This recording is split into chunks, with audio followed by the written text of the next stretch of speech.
Howdy, this is Mackenzie Franklin from SideGame LLC here in Colorado Springs, Colorado. The summer is officially over, but that means that I've had a huge opportunity to play several campaign games during the summer. I've gone through 10 different campaign games, and I'm here to talk about them, rank them from my least favorite up to my favorite experiences of the summer, and give you my recommendations, my definite don't recommend games, as well as give you an overall look at what my specific experiences looked like. If you haven't subscribed to the channel already, please make sure that you do. It's the best way to help us grow. And for those of you already subscribed, thank you so much for the continuous support. Let's talk about the best and the worst campaign games that I played during this summer. Now, before we begin, I do want to quickly mention that there is a previous video in this series where I talked about these games in anticipation of playing them during the summer, and I'll leave a link in the description below if you haven't watched that part, so you can go back and check it out, and then come back here to see what were the results of my summer experience. It'll also fill in some of the blanks as I talk about some of the games that I had started before I recorded that video, so something to be aware of. One of those is going to be an honorable mention for me. This is Vagrantsong. Vagrantsong I play as more of a single shot scenario because it's a campaign game that has these easily digestible missions, so just wanted to put that out there that I will not be talking about Vagrantsong during this video, but join us in the next couple of weeks where we're going to get some of the content for the upcoming expansion. We'll be able to talk about it on the channel here, so looking forward to that, and we'll talk more about Vagrantsong then. Another amazing game, one of the best campaign games I've played. That's Vagrantsong, the honorable mention here before we get into the list. So let's go ahead and start the list with number 10. This is the worst campaign game that I've played this summer, and that is the Isofarian Guard. Coming in at a 4 out of 10, the Isofarian Guard has you playing this grand epic adventure as you explore the land of Isofar as the Guard. And so you're going from encounter to encounter. There are these nodes on this map that you're going to travel, and every time that you do so, you're going to reach into a bag to get a random event.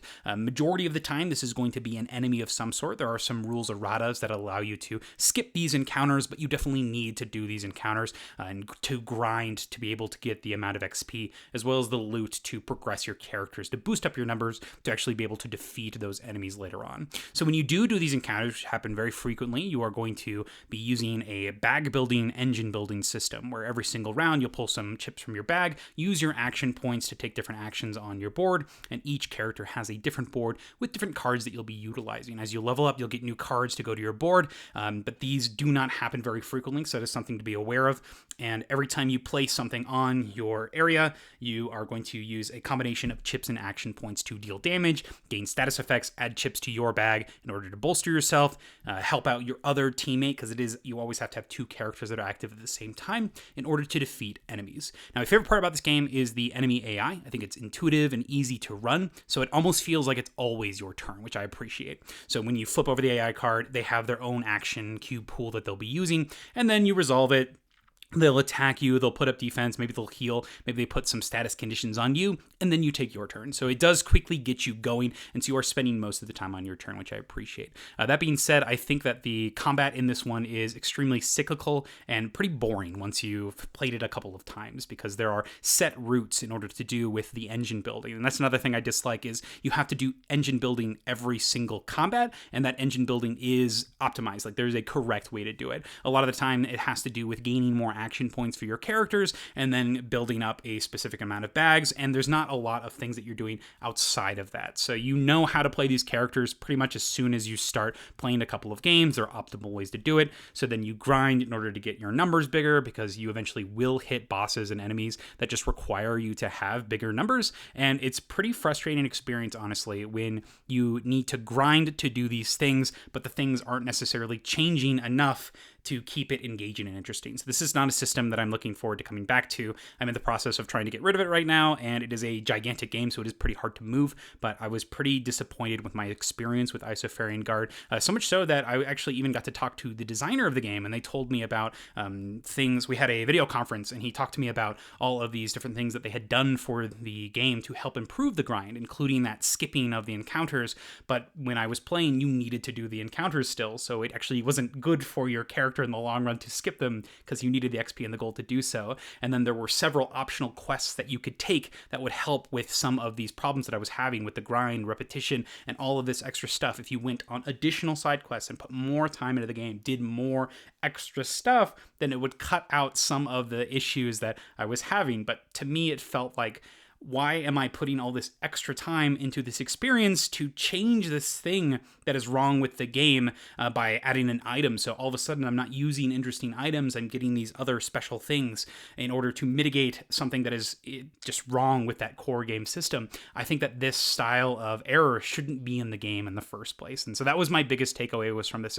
Yes, there are ways to mitigate all these bad things. There are items, but now your slots for those specific items are the options you must choose to make the game bearable, and that just sounds like an awful experience. So unfortunately, not very taken away with this. I do think that the storytelling is super cool in this. I love the way that the foreteller works. I think it is on point. They have boss fight music, and the story itself is interesting, but the game and the gameplay, that cyclical nature of the combats is, I just have no interest in coming back to it, and it's not something I'm looking forward to in the future. So that is the Isofarian Guard. That was my 10th, the bottom of my campaign experiences from this summer.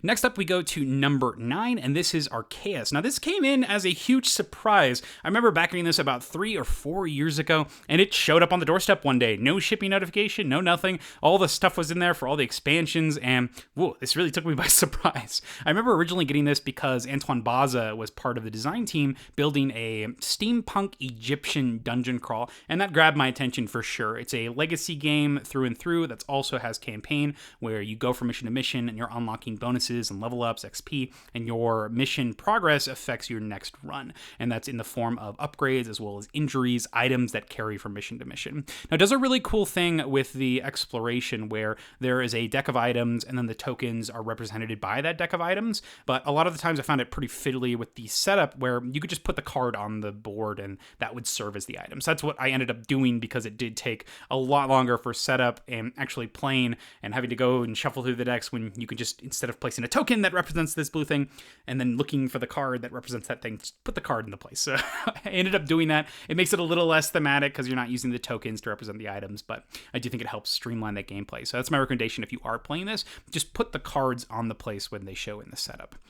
One of the best parts about this game is the expedition book. There's a book in the campaign that is going to have things that you cross off, stickers that you pull off from the other logbook and put in. This represents your camp and the different upgrades that you'll be able to go into. And I love the way that that system is ran. It's intuitive, it's easy to use, it introduces new rules and other things inside of the book, so it's something that's unintrusive, and the tutorial in this game is brilliant. It helps you get going. You honestly don't need to read the rulebook the first time you play, which I love, so you hit the ground running, it tells a story for that first scenario, and it gets you comfortable with all the rule sets. That being said, I do think that this game could be improved drastically, and the biggest thing has to do with the different enemies that you're going to be fighting and the way that it feels like the game is playing you a lot of times. So there are some big decision points when it comes to the legacy aspects, which I love, picking out different abilities, but that's all sort of the management things that happen between games. But then while you're in the game, there's just a lot of random stuff that happens, and then you also just have to sort of deal with whatever shows up. One of the ways that this is done is through enemies, and I'm not going to show you any spoilers for anything, but when the enemies show up, a lot of the times you just have to fight them, and you just have to roll dice and hope that you get what you need. You're using the items that are available to you to do the best you can. Sometimes you get wounds, sometimes you get injuries, you sometimes get into like these cascading points where you have an injury that gets you more injuries every time you do like a fight action or a move action, and then that gives you another injury, and then all of a sudden your character is fully injured. You're wasting so much time because you just can't do anything, and once you're fully injured and you need to pull another one, it like reduces your time counter, and the time counter is what is the time limit for each mission, and it can put you in positions that are just super frustrating. And I found that extremely annoying, where these campaigns do not, a lot of the missions, I've gone up to mission 4, and that is including playing the 0.5, so I think I've played a total of like 7 or 8 missions in this game.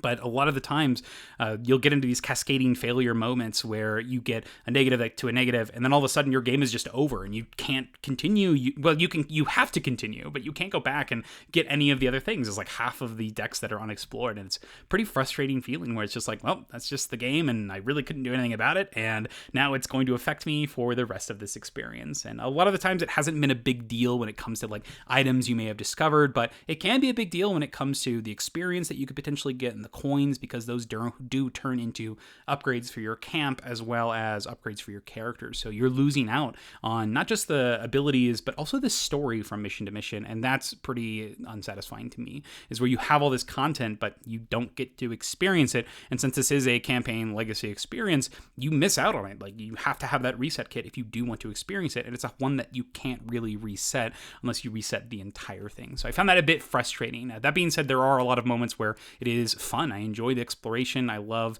getting the different abilities and using them and marking off the different sheets. And another thing I really enjoy about this game is the way they integrate expansions. There's a bunch of expansions that come with it, including a new character, and they're essentially 0.5 expansions. So you play one story, you finish chapter 0, and then if you have the expansion, it's like 0.5, and you just play that one afterwards. And so you can easily integrate your expansion content into your core game experience, and it's pretty natural, which I appreciate. They did this in Chronicles of Junagor with that expansion content. They do this in Arkham Horror, the card game, with these side scenarios where it doesn't matter what you're playing, you can just throw it in, and you immediately can use that expansion content. You're not necessarily going to have to complete the whole game before you can use any of it, and I think that's awesome. So that is Arkeis. It had some ups and downs. I do think it's still fun, but I don't know if it's going to be one that I do return to.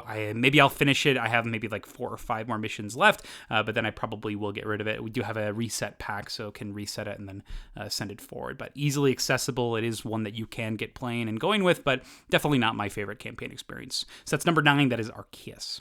Number 8 goes to Aeon Trespass Odyssey, and having a fun time with this one. A 7 out of 10 for this, and having a good time exploring and playing against the different bosses. So I was able to play all of the different bosses in Cycle 1, and they're pretty cool. So they do feel different with that, which is what I appreciate. And it's one of the things that I love about this style of game. If you're unfamiliar with Aeon Trespass Odyssey, this is a huge boss battling game that has a gigantic exploration aspect as well. You're going to be traveling from tile to tile on your boat, the Argo, exploring a story, no spoilers, and also discovering the secrets of your ship and the area around you. So you'll do this every round through this very long timeline phase, but I use references to help out with organizing that.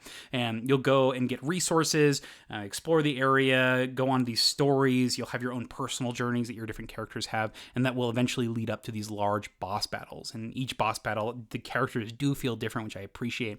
And they have their own AI decks and their own battle styles and different rewards that you're going to get for beating them. It has that classic Kingdom Death Monster vibe where you have all of this stuff that makes the characters unique, and you feel that from mission to mission. So I appreciate that. There's also some fun stuff that's done with the combat where it leans into cooperation and coordination, where however well you do on your turn, that's going to affect the bonuses that your teammates are going to get when they attack on their turn after you.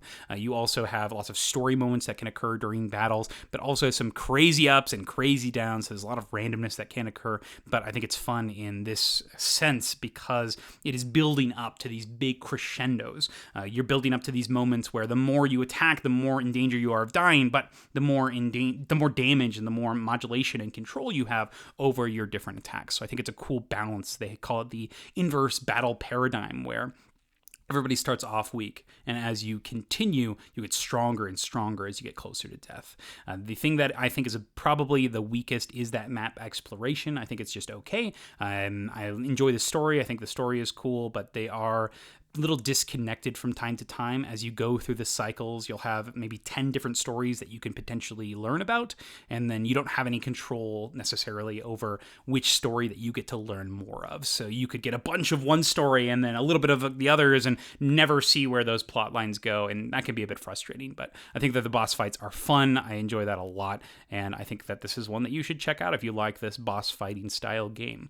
I still enjoy Kingdom Death Monster more of this. I think it's a lot more streamlined. I think there's a lot less convolution of the different characters, and I do think that the monsters are more creative in Kingdom Death Monster. In that nightmare world, I find myself having more fun when I go back and play that game, and the Gambler's Chest did just arrive for Kingdom Death Monster, and I see myself going through that a lot more times before I return back to Aeon Trespass Odyssey. So that is something to be aware of. I do think that Kingdom Death Monster is the superior game with the way that the different systems work, the gear grids, the items, and just how clean everything is and streamlined and how approachable it it is, while being thematic, fun, and interesting. And then this new stuff from the Gambler's Chest gives me those extra things that I may have been looking for before. And who knows, maybe I don't like them and I go and continue with that Kingdom Death Monster experience. So I am still enjoying my time with Aeon Trespass Odyssey, but I do prefer other campaign games over it. So that is number 8. That is Aeon Trespass Odyssey. Next up is number 7. This is Oathsworn Into the Deepwood. Now, Oathsworn Into the Deepwood is a 8 out of 10 for me. This is another boss battling game, very similar style, but there are more distinct delineations between the storytelling half and the encounter half. The way the game works is you are playing as these giant monster hunters. Think Witchers meet Attack on Titan, as though these big walled cities that protect them from the outside, the Deepwood, full of these terrors and creatures and monsters that live in the forest, and you play as the Oathsworn monster hunters that are here to protect the cities. You'll go out into the forest a lot of the times and fight different creatures, but the game is split into 2 distinct halves. You start off with the story half, where you're going to be traveling around maps of the cities or wherever you happen to be at the time, and then whatever you do in that first portion is going to affect the second half of the game, which is a boss battle. You may be able to scout, you may be able to learn information, get extra items for defeating it, extra status conditions, you may start wounded. It all depends on your actions and choices, and that leads right up to that fight. When it is your turn on your fight, you're going to be sending your characters out onto the board, maneuvering, using this animus tokens in order to take actions with this cooldown card system of you move things around your board. I love the characters in this game. I think they're so cool and different. It reminds me a lot of the concept of Gloomhaven and Frosthaven, where you have these familiar characters, but they are unique and interesting and fit this world well. And then pairing that with the action card system, which also reminds me of Batman Gotham City Chronicles, where you're managing your action cubes to take different actions, and then there are special abilities that can interact, flexible costs on different cards. It's a lot of fun planning and timing when you're going to be using different cards with. But my favorite part about this game is definitely the dice system. So as you play this, you are going to have tests that you're going to resolve quite a bit. And these tests are going to have you rolling dice. And you can generally grab as many dice as you want for tests, but they all have the opportunity to miss. And if you ever get 2 misses on the dice that you roll, then you won't do anything. So you miss on the dice that you roll. But if you get 1 miss, then you succeed and you feel great, because it doesn't matter how many you roll. If you get 1 or less miss, then you get to suddenly start counting all of your stuff and see all of your successes. I love that it's an instant check. You don't have to count everything every time if you've missed. But if you do pass, it feels awesome as you start seeing how well you did. It's a great, gratifying feeling, and it's an easy one to clean up if you did miss. It also tells you what exactly you need to re-roll if you are using re-roll tokens or anything like that. And then there's a fail-forward system. So if you do fail on these different effects, then you will gain bonuses for the next time that you attempt the test. So I think that's also an awesome way to do it. There's also this really interesting mixture of the cards as well as dice, so you can switch between the two based on how you're feeling. If you want more random stuff, you can go with the dice, or if you want to go with something that's a bit more predictable, you can go with the cards. But I love that the flexibility is there, and you can even use a combination of both when you do it. For this one, the biggest barrier to this one actually is, believe it or not, the story for this. The foreteller is amazing. I think that there's so much to love about the story, and I love that it has that like singular session feel where you start with the story half and then you go to the combat, and they go back and forth, and you can pause in between them extremely easy. But the story itself is pretty long. Like when you get to that story phase, if you're not in the mood to be just listening for a long time, this may be one that you just don't do. I love the story personally. I was playing this with my wife though as well, and she had some points where she was just like, I don't really want to listen to the story. Like, let's get to the boss. And when we got to the boss fight, we had an awesome time. She enjoyed that portion, but she wasn't loving it as much as the story. And I can get that. There are some days when I am just in the mood to go roll some dice and fight. And that being said, there is an option in this game where you can skip the story like straight out. There's one where you can just go straight to the boss fights, which I think is awesome. I do enjoy the story for this game though, but I have to be in the mood to be like, okay, I'm about to go sit for like an hour and 20 minutes doing this choose your own adventure style story and then have an epic boss fight after that. So that is something to be prepared for when you are ready to do that. But I don't know if everybody is going to love that, but I enjoy it. I think that the storytelling is awesome. And I also think that the voice acting is killer. And then the characters themselves are just so fun as you play. And you have this advent calendar style of giant boxes of miniatures creatures that you get to open, and you have no idea what you're going to be fighting from game to game. It is so cool. So there's a lot to love in Oathsworn. Still one of my favorites of this campaign experience. And this is another one that honestly reminds me a little bit of Vagrantsong with how plug and play it is. You can pick up this game, play a couple of scenarios of it, put it away, and then come back to it later. And it's an easy one to get back into. So I appreciate that it's not one that if you do step away from it a while, it'll be really hard to figure out what was going on.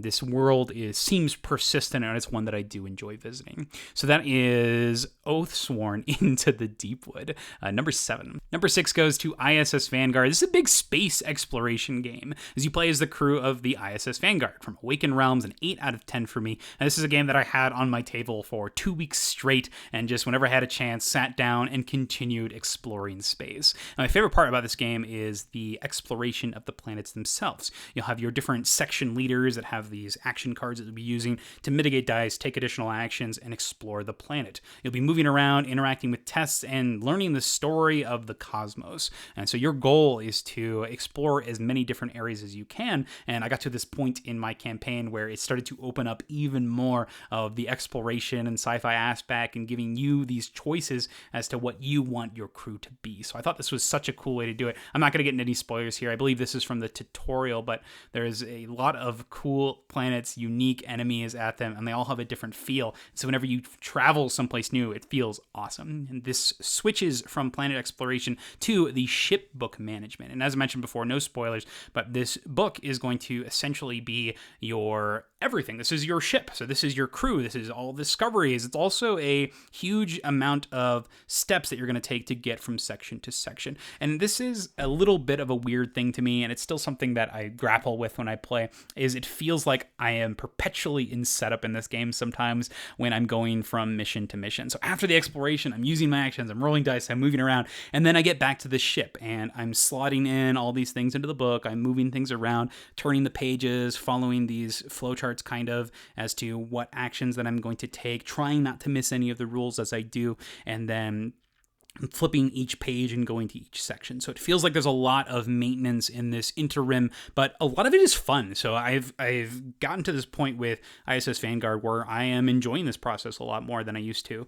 Originally, I thought that this was just like this huge stupor in the exploration that I was enjoying, but now there's a lot more things going on in the book, and the process has become a lot smoother the more that I've played it. And that's definitely just because I've played more of it, I'm sure, but you can skip a lot of those little steps, which I think is awesome. So it'll say something like, check the planet. If this happens, now that you've played like once or twice or 3 times, you'll see that and be like, oh yeah, I can skip this whole thing because I've done this before and I know exactly where I should be now. And it does help speed that process along. And so once you get familiar with the game system and you've started exploring and you understand just the interactions between everything, it helps out a lot with streamlining the game a little bit. Now, I know why they do this, why they put these big instruction sheets, is because then they don't have to necessarily explain every single detail in the rule book. And so the rules are in the book, and it helps you with actually managing and staying on track. So it's essentially like having a big player aid inside of the book, which is extremely helpful for learning the game, but it definitely gave me that feeling earlier of like, wow, I'm just always setting up and always checking myself, but it makes sense why it was there, and now it's almost a non-issue, which is cool. So there's ways that you can do like research projects. You have crew in there that are sick and you're managing, and then you have a limited supply of crew in your hand that you're using to take different actions in the book. So this switch between going to the planet, then coming back into the ship and seeing what you've all got. But I love that there's a place for everything. There's places for you to store your upgrades and your ships, and it's all presented clearly because of the binder setup. And I love that. I think it's a perfect way to do something like this, and it looks like they've adopted this concept for Stalker as well, which is a shorter campaign experience that still uses the binder pages to manage things from mission to mission. And I think that's awesome. I think that this is a system that can definitely be continued to use, and I think it's one of the best things that can be used for campaign games personally. I think it's an awesome way to keep everything organized and give you all of the options at your fingertips while still being organized, clean, and facilitating the gameplay. So I've been having a great time with ISS Vanguard, putting on the Interstellar, Star Trek soundtracks in the back, and just having a great time exploring planets. So that's ISS Vanguard. I had a lot more fun with this summer than I expected, and yeah, that's my number 6.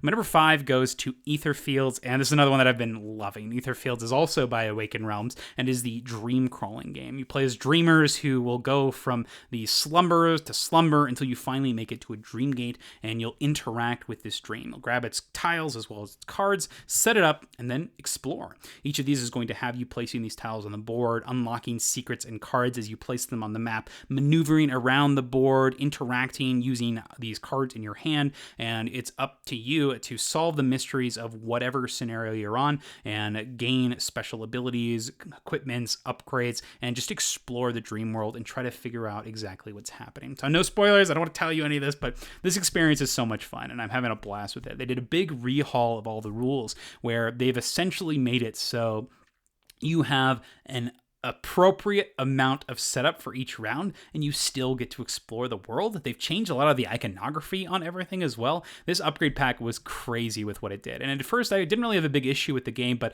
when the change happened, it started to show me some of the flaws before, and the new updates just make so much sense. They made it so that whenever you get keys, you do a slumber, but you're not necessarily having to take slumbers because you can plan out your path, you can go to each, you can take on as many as you want to get more keys just in case, but you never have to take on these additional side missions if you don't want to. I think that's an awesome way to do it, but still give you a chance to go back and revisit some of your old dreams. And then the dreams themselves are one of my favorite part of this game. I love the creativity of them. I've been playing through the different expansions at this point. I finished the core game stuff, and they recently delivered the extra expansion stuff.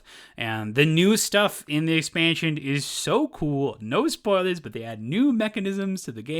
If you want a little sneak peek, you can go take a look at our organizing video. We've got some of the pictures there. You can see how we organize it all and some of the new unlockables, but wow, what an awesome experience. But my favorite part of this game still has to be the cards. I think the cards are so much fun. A lot of times during your experiences, you're going to unlock cards, which will give you additional ways to interact with the game in the form of I forget what it's called, intent? So maybe that's what it is. It's the symbol in the upper left here. It will give you ways to interact with the board. Something will say, hey, pay 4 green or pay 2 green and on your turn to do this action on the board. So you can use it for that. Or you can use them for their abilities on the bottom. So they're multi-purpose in the way that they work. Some cards will stay in front of you and affect you the whole game by paying an additional cost. Some are going to be effects that are one and done. Some will remove themselves. And a lot of the cards are going to reflect your past experiences. So every time you finish a mission, you have a high chance of getting a new card into your deck, which is so cool because then every time you get it, you're like, I remember this mission. I remember exactly where I got this card from. And it gives you a little bit of a reminder of the mechanisms that were present in that game. And then it's awesome how you can piece that into your future experiences based on that encounter that you had back in that previous one. I love Etherfields. I'm still having an awesome time exploring it, and yeah, I've just been enjoying my time with it. So that is Etherfields, my number 5. Number 4 goes to Assassin's Creed Brotherhood of Venice, 9 out of 10 for this one. So they're just going to keep on going up. And I finished all of Assassin's Creed Brotherhood of Venice during that first week of summer. It's another one that just stayed on the table, and I played through all of it because I wanted to see if I wanted to go all in on the upcoming Age of Apocalypse expansion for it. And yes, I went in because the game system is excellent and the expansion content is the best content for this game. So I played all of the remaining Tokyo missions that I was trying to finish, and then I also got into the new Rome expansions for Assassin's Creed. So if you're unfamiliar, Assassin's Creed has you playing as the Brotherhood of Assassins in Venice. You maneuver through the map using a simple action cube system. And every single turn, you're trying to evade the guards until you get to a turning point. And this is a lot of time up to you when you decide to expose yourself. All of a sudden, the board is going to get swarmed with enemies, and it's up to you to complete your mission and get out as fast as possible because your items, your health, everything carries from round to round. So you're trying to get as many XP as possible, rewards, treasures, and then get out. And a lot of the times, you have the agency on when you want to trigger it, and I think that's fantastic. One of my favorite things about this game is the items because you use them. You want to use them. And one of the actions in the game is to clean up bodies on the floor because if the enemies find the bodies, they know you're there. So every time that you clean them, you also get items for doing so. So the game encourages you to use your items because you get so many of them, but the items are also cool and integral to the system. So I love that. During the summer, I was able to finish everything, including the Rome expansion. And this came with brand new missions that used all of the existing rules in the original game. The original game introduced, almost trickled all of the different rules for the game. So you learned everything during your experience, but the Rome expansion gave you it all. And so you could start playing right away. And everything was there. They had so much creativity and freedom to give you whatever you wanted in it. And it was still in the cool Venetian setting of Assassin's Creed. So I did like the Tokyo one, but it's definitely not as good as the Rome one. Just staying in that Venetian setting and exploring that world a bit more with those mechanisms that you've learned. What a blast. This is the only expansion that I haven't played yet still, is the Creed versus Crows. This is the the team versus team expansion, but it feels like such a strange departure. I was gonna play it, but I was looking through the rules and I'm like, this doesn't really capture the feeling of Assassin's Creed for me.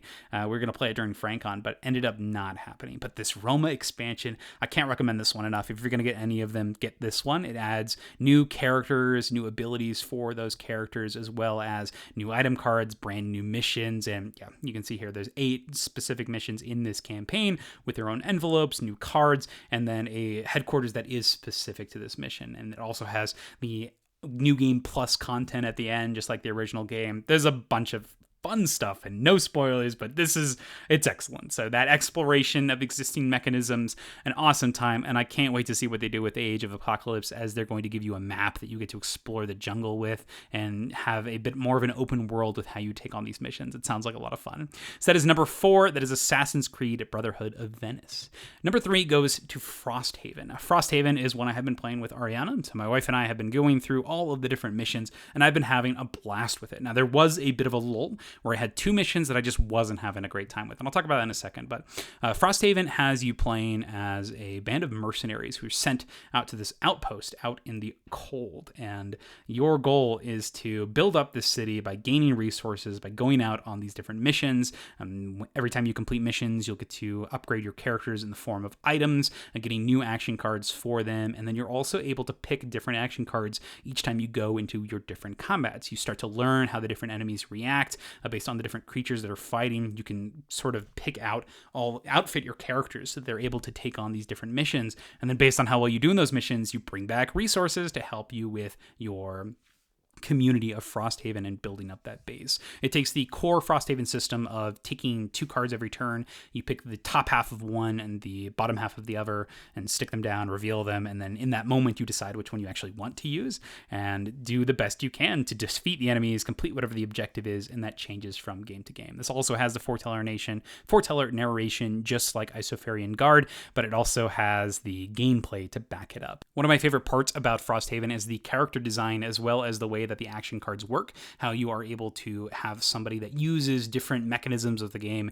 in drastic ways, and from turn 1 you hit the ground running on your decisions. So it's up to you on if you do want to set up, if you need to deal big damage, if you want to use some of these larger power cards but then lose your actions for later, but maybe that'll save you a lot of health, and that's maybe the good route to go. So you have a lot of choices when it comes to how you approach the start of the scenario. If you need to play a longer game, a lot of fun options, and you get to make a lot of those in the moment as well, which I love. So there's a lot to love about the tactical portion of the game, and then the characters, how unique they are, and this one has some of the best character designs. And that being said, I do want to say that one of these characters that I played was not great. There is a unlockable character, it has a snowflake on it, and I had an awful time with it. And I'm just going to be straight up with you. I would not recommend, do not get it. If you have the choice to get a snowflake character, don't get the snowflake character, get the other one, because that snowflake character isn't great. Now, this was a very specific scenario, and I know why. So my wife Ariana was playing the Inox Drifter, and her character is like level 8, which means that the baddies are pretty high. They've got big defense. They have some other things that are going on that make them pretty tough. And the other character, the snowflake character, was quite weak and didn't really have the ability to pierce through anything. And the entire time that I was playing the snowflake character, I didn't get to do anything. And it was super frustrating. I just kind of sat there and made everything arbitrarily harder because there was just 2 times the enemy that somebody else had to deal with. And nothing I played actually did anything. It was extremely frustrating because my character didn't affect the game state. That being said, I love that Frosthaven has the flexibility where if you don't like a character, don't be that character. You have the option any time to switch characters. And that's exactly what I did. I was like, wow, I'm not having fun with this. And I immediately switched characters and pulled a new one. So I played with a different unlockable character. It's the swords one. It's the ones with the swords. And that character is so weird, but so much fun. And I felt like I was actually making impactful decisions. The Quattro Blinkblade here is still my favorite character that I've played in Frosthaven. And that's incredible because it's one of the original ones. But I retired him so fast. I only played him for like maybe 10 or 11 missions. I'm so sad because I love it. It tempts me to want to go back and play more with like a higher level one maybe. But wow, the system of like the time manipulation and the slow and fast speed is so gratifying. It's such a fun one to tinker with, and it makes me want to come back to go and play more of it. But seeing as the core classes are just as cool, or in the case of the Blinkblade, even cooler than the unlockable classes, that's some excellent design here, making it so that from the very beginning you have cool choices and cool characters to be, and it's one that you can change on the fly if you are playing something that doesn't necessarily fit your playstyle. So still loving Frosthaven, and even with those negative experiences, the fact that I could change it on the fly means that it's one that I am going to continue to enjoy, continue to play, and I'm looking forward to just continuing the campaign. They also released in the most recent Kickstarter, not Kickstarter, the backer kit for Gloomhaven, they released a map book for this game, where now no longer will you have to put together the different tiles at the start of each mission. You just take out the books and then set them to each other. So I can see this game getting played even more when those eventually arrive. So I still love this system, and I think that the design of the characters as well as the action card system and the way that you are able to be adaptable throughout the entire experience, and it isn't the same from mission to mission, makes Frosthaven a special game and one that continues to shine. So that is Frosthaven number 3.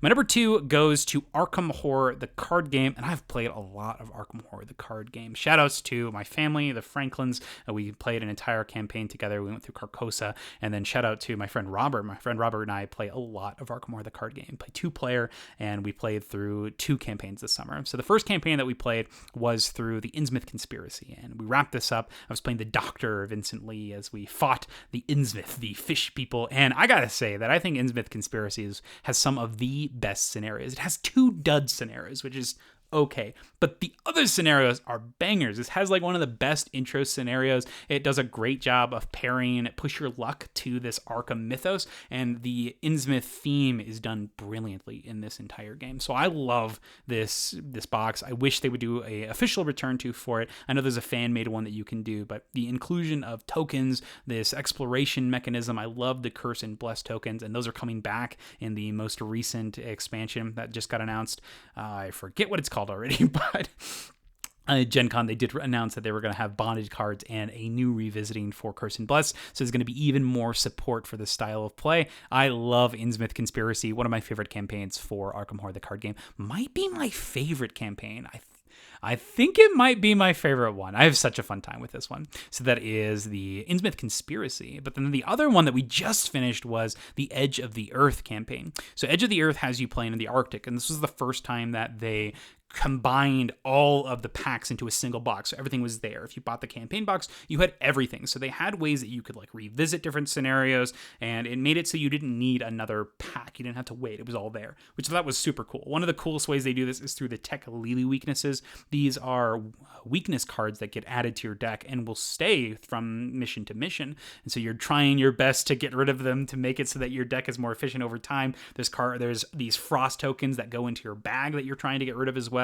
And my gosh, this was a fun time. I had a great time with this one. There were some of these scenarios that did feel samey and weren't super interesting, but I would say that about half of them are excellent. There's the 2 scenarios where you're going up and down the mountain, which I love. There's the City of the Elder Things, where you're actually going into the city of these terrible creatures, and it has a lot of vibes from Innsmouth with the key tokens and the Push Your Luck, and I think that's one of the reasons I love it so much. It reminded me of that so much. And then the initial experience of just exploring and seeing what's going on is a lot of fun. This is one of the best blind plays, I think, because you don't know what's going on, and there's so many different things that can happen. There are these persistent characters that will stay throughout your journey, these assets that you get that can sort of shore up your weaknesses and give you some options that you may not have ever had in a game like this, which I think is dope. So these are the crew members, and you get to pick one of them each time that you play it to accompany you, and they give you bonuses. So maybe you're not great at investigating, you can pick up a character that can help you with doing that. Maybe you want to mitigate. Your deck is full of these weaknesses that you've been getting. Get Danforth. He can get rid of those weaknesses. Or maybe you have a lot of these terrible ice tokens in your bag. Get a character that helps with that. So there's a lot of choices there. But of course, the expansion itself is going to play into these characters, and they're going to be an integral part of your campaign and your story. I had a lot of fun playing the experience. No spoilers on the specifics of the story or anything like that, but I will talk about some of the things that I was trying to do in this campaign and this summer in general was play a bunch of cards that I just haven't played before in Arkham Horror, the card game. And that's one thing that I do whenever I play it is I think to myself, okay, which cards haven't I played? And this time I played Ashcan Pete. He's a survivor. But a couple of the cards I played were called Dilemmas. And these are new cards that were introduced in... I think Edge of the Earth is when they were introduced. I want to say that. You can see the little hook down there. So I think that's when they were introduced. Or maybe that is Scarlet Keys. Who knows? But the cards themselves have such a cool concept. The way the dilemmas work is when you draw them from your deck, you have to immediately choose one of the effects to resolve. And they have a little bit of good things, a little bit of bad things, and you have to decide in that moment what's going to be best, and you don't have much control of when it happens. And I thought this was such a cool concept because they get played for free, they don't take up an action, they happen immediately. If you have a lot of card draw, which red does, they have a couple of ways to like draw up to 5 cards, gain 5 resources, and you draw up to 5, so you're drawing and you immediately resolve them when you draw. So maybe I was playing this wrong, but you resolve it and then continue drawing up to your hand size. And this card, you get that choice and you have to make it right then and there. This first one here, Predator Prey, was like one of the worst cards that we played though, and it cost us like 2 rounds of actions once, and it was so funny because we were trying to see if it worked and it just was the worst. So the way it works is when you draw it, if there's nobody in play, you just draw a card, so it cycles itself. So cool. If it's not relevant, you ignore it. But the other effect is if you are unengaged with an enemy, you move that towards an investigator. So it helps you bring people to you. So it conserves your movement actions. Or if you have an enemy on you, you disengage with it and you get to leave them. So you get a bonus move action. And if you're dealing with an enemy, you just get out of there. So that's what I thought. I was like, oh, sick. This card is going to give me free movement. It can get us out of bad situations. What ended up happening was Robert was playing the monster killer, and I would draw this card on accident. And I had to choose one of these things that changed the game state. And sometimes there would only be like one monster, and I essentially just made it worse for him because it would remove the enemy from him, and then all of a sudden he had to waste extra time to get back over there. Or vice versa, if we didn't have an enemy on us, then it would have to bring one of the enemies towards us, and we're like, oh my gosh, what is happening? Hilarious. So this card it's not great. This card is not good at all. But the other two I had a lot of fun with. The first one is surprisingly awesome. This is Nature of the Beast. So I was playing Ashcan Pete, who has a amazing brain and foot score. So he's great at fighting against the deck of evil cards. And whenever you draw this card, you choose a player to look at the top 3 cards of the encounter deck and draw one of those cards. And so I would basically pick cards that I was going to easily pass with my busted skills because I could deal with the foot and the brain tests.